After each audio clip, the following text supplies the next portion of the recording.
এই কি করো শুনো? গেম খেলতাছি। গেম খেল লাগতো না, বাজার করে লয়ে গা। আমি বাজার করতে মানি কি কর ভাই? আমার মিটিং আছে, বাজার করে লয়ে গা। যা ধর কিছু কিছু লয়ে গা। সারাদিন গেম খেলা। শান্তি মাতে একটু গেমও খেলতাছি। তোমার গেম খেলতেছ আনন্দ বাজার করলে। বাজারে তো কোনো কষ্ট মতো পাইলাম না, কষ্ট তো বিলই পাওয়া যায়। এই যাইছে বিলও দেখি আহি। 1000 টাকা দিন বলে কচু পরিষ্কার করা, আমি কয় হাজার টাকা মাদ্রাসা আমু, নিজের ফিশারি কচু নিজে সাফ করে আলামু, তাও তো কামলা টাকা গুলা দিলাম না। দিনও কাইতে এই কষ্ট করতেছে। এ ভাই 200 টাকা কষ্ট দেন চা। তো কচু নয় শিখি নে, আমি তো পুরাই লাল লাল, যদি বেসন যায় বেচে দিই আজকা। ভাই কয়টা নিবান? এই ধরুন 200 টাকা দেব কচু। হ্যাঁ আনি যে কয়টা লাগে লই দেন ভাই।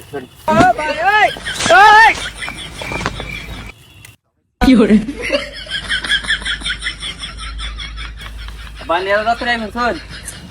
বাজার তো করবো গেলাম, বাজার কো। এই যে কষ্ট মতো লইছি। এই তোর বাজার করে আনবা কিছু, তুই কি আনছস? আনি তো কইছেন 200 টাকা কষ্ট আনবার লাগি, তো কষ্ট আনছি। তুই এটা কি কচু আনছস? সেটা তো ঘুরে খায় না। এই কই কষ্ট আনবার লাগি।